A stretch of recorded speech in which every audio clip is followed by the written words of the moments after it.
Welcome to RWJ Barnabas Health's Health Talk Show. I am Dr. Douglas Ashinsky of RWJ Barnabas Health Medical Group. Women can face unique health challenges through every decade of their life, from family planning, gynecology, and maternity care to breast health and heart health. On today's show, we will learn more about the full range of obstetrics and gynecologic services that RWJ Barnabas Health provides. We are pleased to welcome Dr. Anthony Montero, an obstetrician, gynecologist, and interim director of clinical operations for the Department of Obstetrics at Rutgers Robert Wood Johnson Medical School and Director of Perinatal Services at Robert Wood Johnson University Hospital. Dr. Montero is a member of the RWJ Barnabas Health Medical Group and is also affiliated with Robert Wood Johnson University Hospital, Somerset. We also welcome Dr. Opoku, an obstetrician gynecologist and member of RWJ Barnabas Medical Group. Dr. Opoku sees patients at Robert Wood Johnson University Hospital in New Brunswick and Robert Wood Johnson University Hospital, Somerset. Welcome to the show.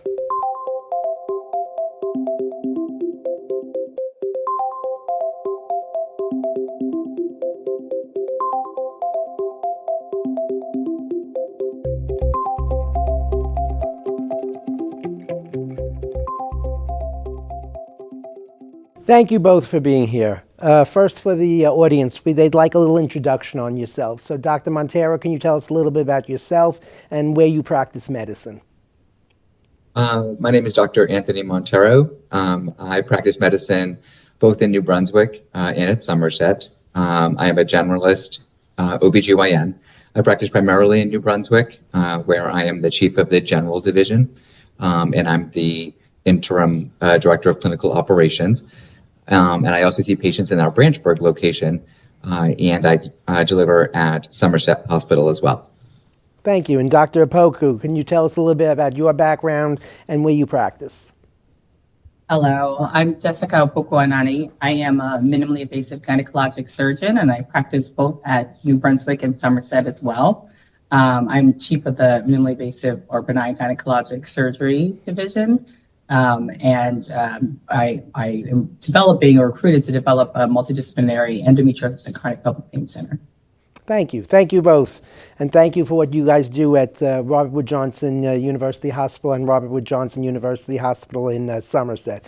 We're going to be talking about women's health. In your practice, there is both normal pregnancies and high-risk pregnancy. When a woman sees her OBGYN and is told she has a high-risk pregnancy, what does that mean and what does that mean for her?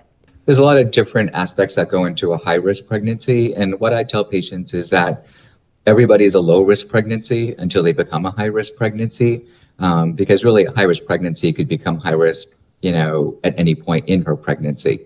The things that we look at primarily are hypertension disorders in pregnancy and diabetes. Those are the two that we see most commonly that would make somebody slightly higher risk, which means we need to monitor them more closely, possibly deliver them a little bit earlier, do more testing with ultrasounds and biophysical profiles.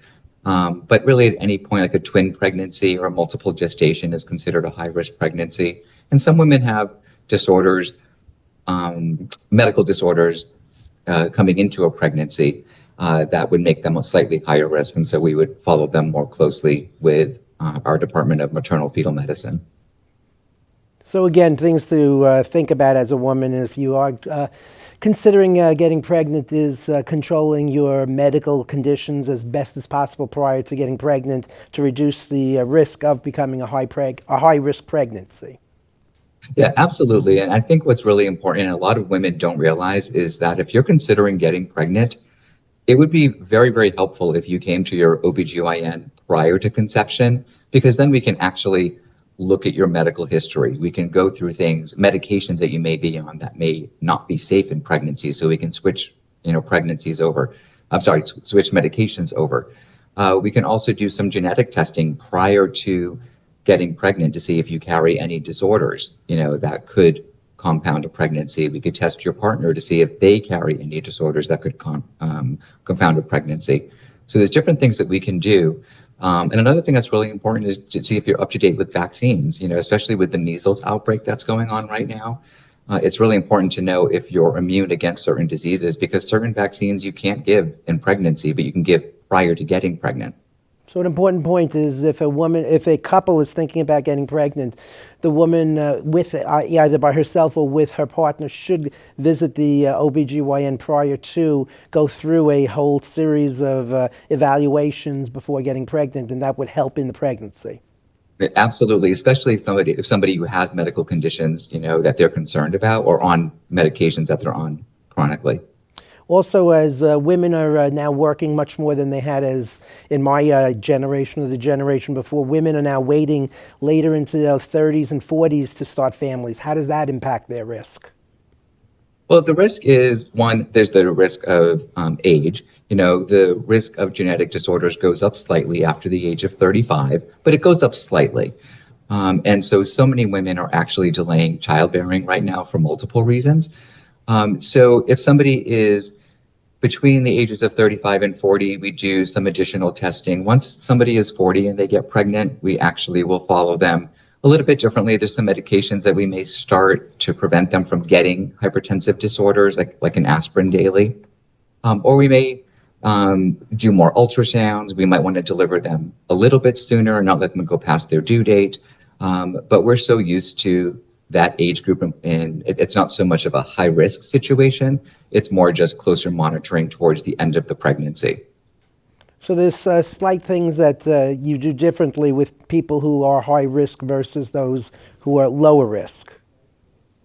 Yeah, so we would incorporate our partners through our maternal fetal medicine, which are high risk obstetricians. So general OBGYNs do 4 years of training, and then there's another subspecialty called maternal fetal medicine, and they do 3 more years of training, so 7 years of training for high-risk pregnancies. And usually it comes down to ultrasounds. We may find that somebody's baby is measuring too big or too small, and we need to do more frequent monitoring with ultrasounds. There's an ultrasound that's called a biophysical profile, which is something we look at the integrity of the baby and how well the baby's functioning inside of mom.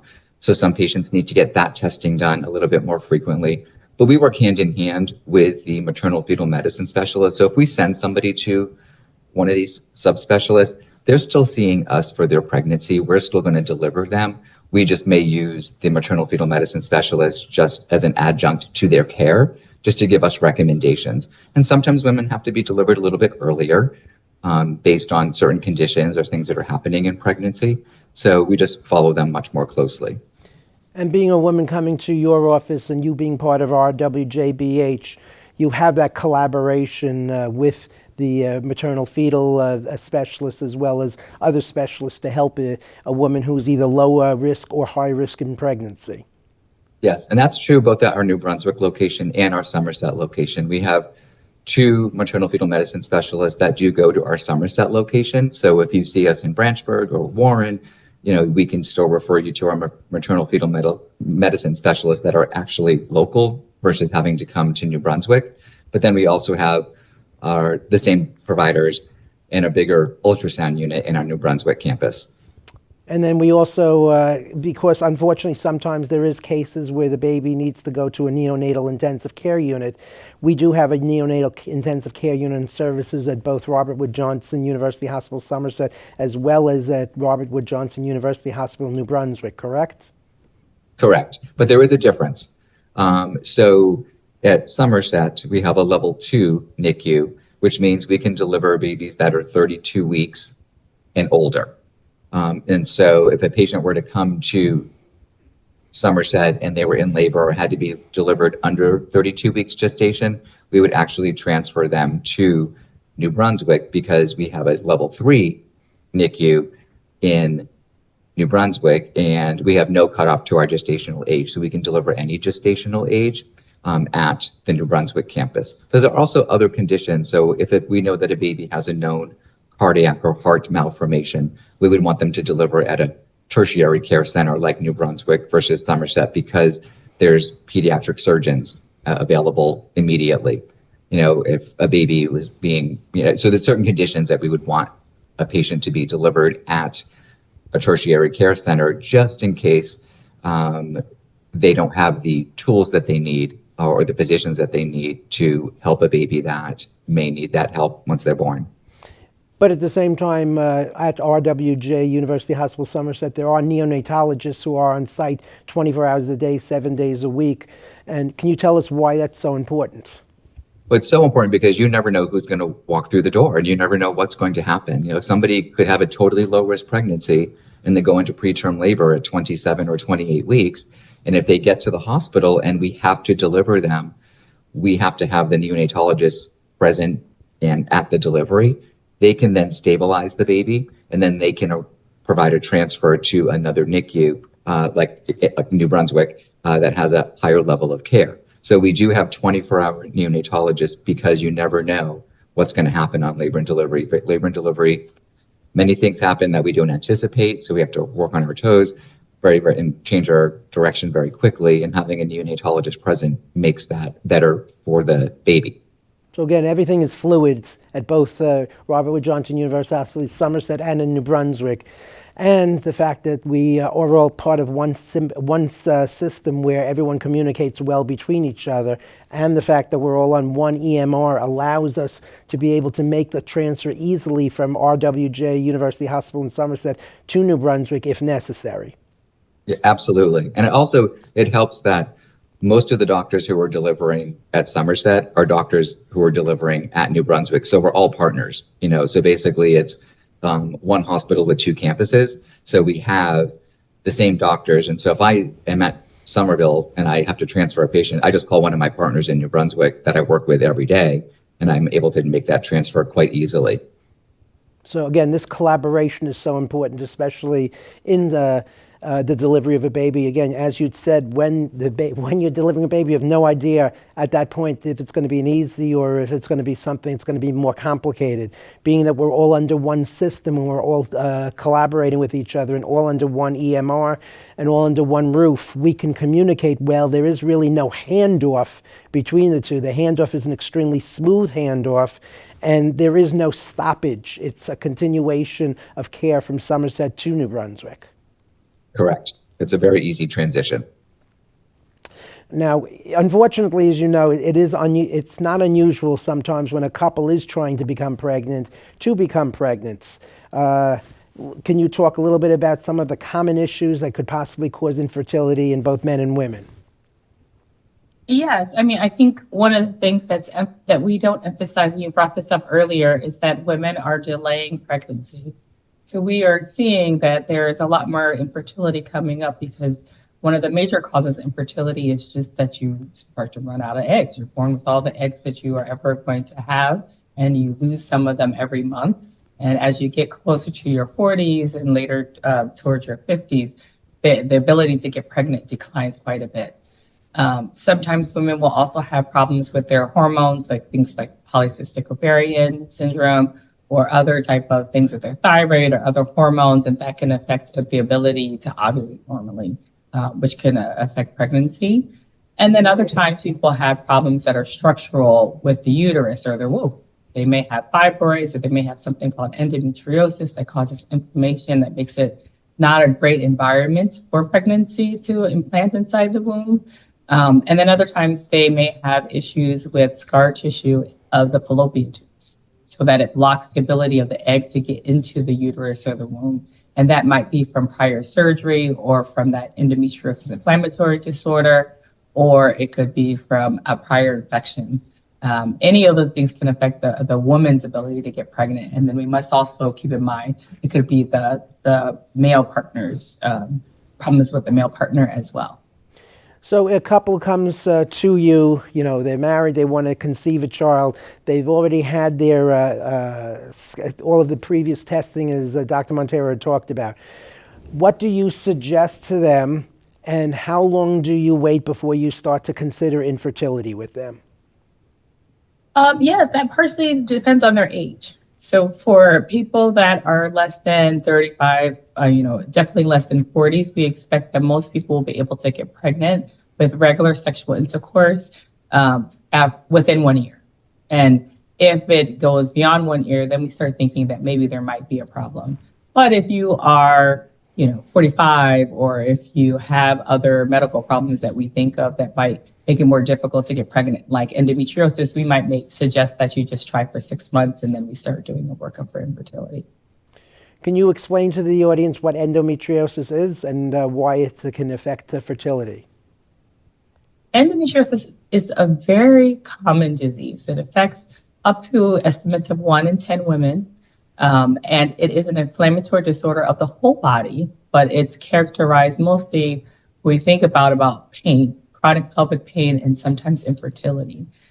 Most classically, people will see cyclic chronic pelvic pain that happens with their periods or with ovulation, but it causes a lot of inflammation where the lining of the inside of your uterus or your womb, that cells that look like that go outside of the uterus, and it's almost like bleeding outside of your uterus and your pelvis. And you can imagine it causes lots of pain and inflammation. So if a woman does have endometriosis, are there things that we can do or you can do as OBGYN to help improve their chances of getting pregnant? Yes. There's really good evidence for early stage endometriosis, that if we surgically remove the endometriosis, it can help women to get pregnant spontaneously on their own. We don't know for sure with more advanced stage endometriosis, but oftentimes if patients have tried assistance with things like IVF and they failed it multiple times with endometriosis, we often will do surgery to remove the endometriosis to improve their chances of getting pregnant with assisted reproductive technology as well. Additionally, many of us who specialize in this area, and the research suggests that probably treating endometriosis early may prevent some of the progression of the disease and may prevent some of this infertility and the pain that happens. So it's really important to work with your OBGYN to identify the endometriosis, to get the diagnosis as early as possible, to either treat medically, usually with hormonal medications, or treat surgically to try to prevent that progression. So your suggestion for a woman who is 20 years old, when should they start seeing you or Dr. Montero or an OBGYN? What should she be looking for? What are your guidelines for them? If you have really bad periods that truly affects your life, I think one of the things that's not clear is we are not clear that periods should be, maybe a little bit annoying. You take some ibuprofen, some Tylenol, and you go back to your normal life. But if your menses are preventing you from doing your normal activities of life, preventing you from going to work, preventing you from going to school, keeping you debilitated in your house because you're excruciating pain, that's not normal. You should see your OBGYN. And if you've had problems with fertility with no explanation, a large part of those percentage of those patients with unexplained infertility actually have endometriosis.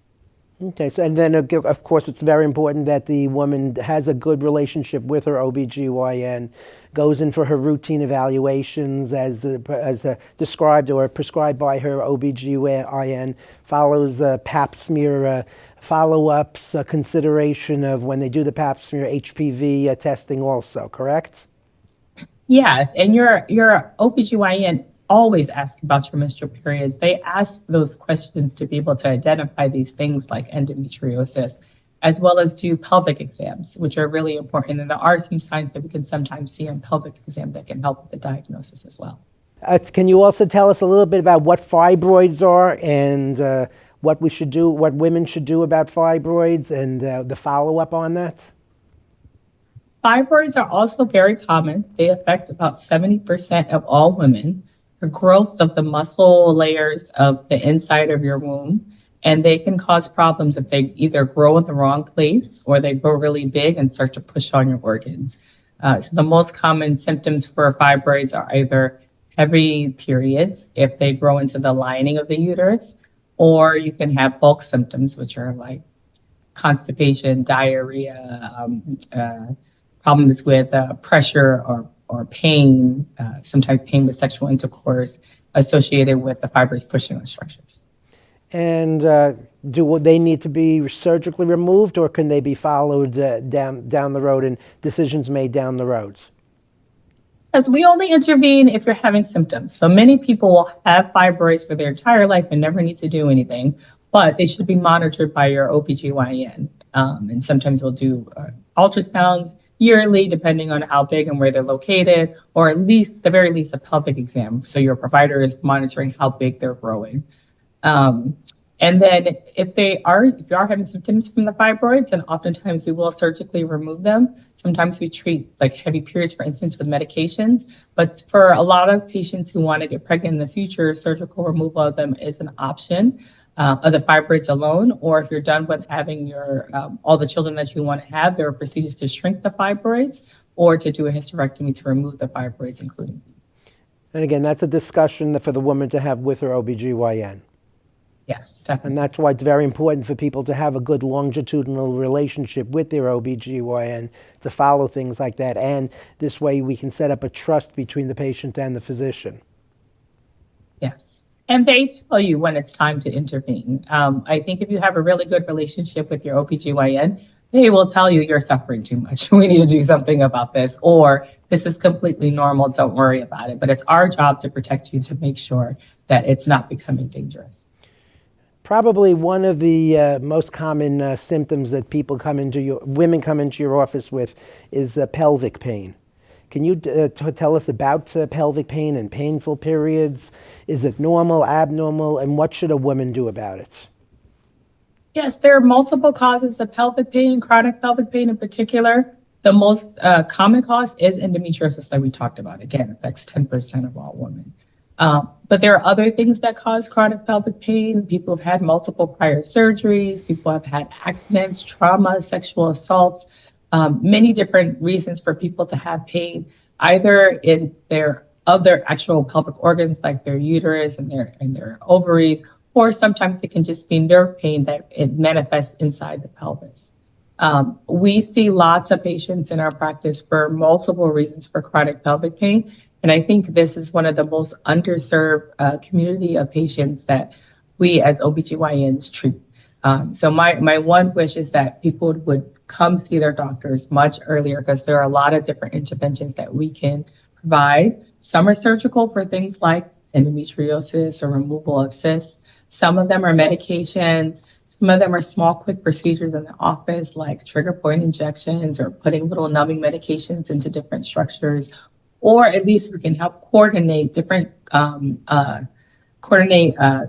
providers that are within both our New Brunswick and our Somerset campuses, like physical therapy and our pain service doctors, colorectal surgeries, all of those different providers that are available within our RWJ system. Again, having a very good, helpful, longitudinal relationship with their OBGYN becomes more and more important, so that this way a woman can come in, even if she says, oh, it's nothing, and be able to talk to the OBGYN and actually may be able to figure out something that's happening that she never even thought about. Yeah, and I think it's important, to always remind women, because a lot of times we'll see patients throughout their pregnancy, and then they won't see us again until they have their first hot flash or their first abnormal period, sometimes 10 to 20 years later. And what a lot of women don't realize is you still should have an annual exam by your gynecologist, even if we're not doing pap smears every year anymore, because the newest recommendations are every 5 years unless there's an abnormality. Women should still come in yearly for a breast exam, for a pelvic exam, because other things are happening. And for so long, women have been suffering with painful periods because they've been told, sorry, that's just the way your periods are. There's nothing we can do about it. Well, there is something we can do about it at times. And so I think it's important to re-educate women that you need to be seen yearly and tell us what's going on. So again, that longitudinal relationship is so very important. It's not just delivering the baby. It's after the baby. It's what happens afterwards. It's right, absolutely. The fact that down the road, as things change, they may start to develop urinary incontinence, which is something that happens frequently, and women are very scared to talk about it. They go on the tennis court, they hit a ball, and suddenly they pee on themselves. And there's so many things that you as OBGYNs or in collaboration with the urogynecologist can do for things like that. It's also, of course, making sure that the woman follows up with her mammograms, because as they start to age, we start to have to worry about the increased risk of breast cancer, and it's important that they follow up with you. So, tell us, for a woman, what words of advice would you give them? Well, I think one of the things, and you alluded to it, is that women's health is across the entire lifespan. And for so many of these disorders, it's much more ideal to develop that relationship with your OBGYN early in your teenager 20s so you can prevent a lot of the things from happening. So you can treat, even if you have them, so you can treat them earlier, and so that we can be able to offer you many more options that are aligned with your goals and your goals for your future, or for your fertility, or for long term. And so, Dr. Montero, any words of wisdom? Well, I think just what I said earlier, please come in every year. There's so many things that we need to discuss with you, and we understand women are busy, they're working, they're raising their children, they put their health care to the back burner so they can get to the pediatrician and take care of everything else going on in their lives. I think it's really, really important just to get in once a year, have the discussions. And if something doesn't seem right or doesn't feel right, tell us, let us know, what's going on. Sorry, I would just add one more thing, that women's health is much more than just pregnancy. We spend so much of an investment at that time of pregnancy, taking care of our children as we should, but we really need to focus much more on taking care of women outside of pregnancy, and to make sure that they are living their optimal lives. And we're looking forward to a lot more research and more funding and emphasis on taking care of the whole woman. Well, as you know, in most couples, it is the woman who does most of the work for the couple to really succeed. And it is very important for her to see the OB follow-up. Yes, the pregnancy, very important, but also afterwards. Make sure that they reduce their risk of osteoporosis. Make sure they follow up on their breast cancer screening. Make sure they follow up on any type of lower abdominal pain, because that could involve the pelvic organs, it could involve the ovaries, uterus, and sometimes that little something is the giveaway to the OBGYN that something is happening. Hopefully, though, in their lifetime, all they're doing is seeing you for the pleasant once visit, and you're sending them home saying that everything is perfectly fine, because that's 90% of the women who come in your office. That's what you see, and that's the relationship, and you know who they are. You've seen their kids, you've seen their grandkids, you talk about vacations and things like that. That's 90% of the people who come into your office.